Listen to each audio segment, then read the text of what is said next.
1, a backhand, and a downward strike. A 1, a backhand, and a downward strike. Hi, my name is Keith Mazza. Most of you know me as Sifu Keith. Welcome to our channel. Hey everybody, Sifu Keith here, and today's video comes from our Kali training collection. It is from our single stick drills. It's to help you with your fighting combinations, coordinations, and flow.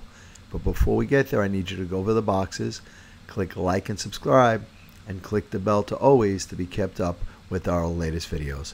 Thank you once again, and have a great day. Okay, drill number 9. An angle 1, a backhand, rotate in, downward vertical strike, rotate to reset. So it's a 1, a backhand, and a downward strike.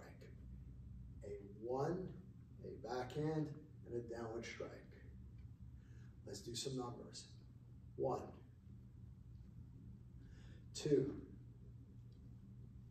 3, 4, 5,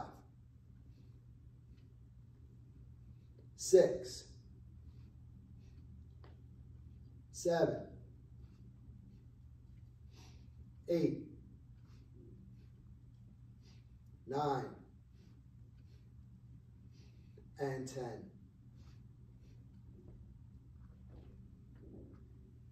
And don't forget to hit the like, subscribe, and share buttons. And when you hit the subscribe button, please hit the bell notification to all so we can let you know as soon as we put out a new video. And we want you to know that we're here for you. So leave your comments below. We're going to get back to each and every one of you to make sure your questions get answered. And once again, thank you. We look forward to being your all things Wing Chun and more for many years to come.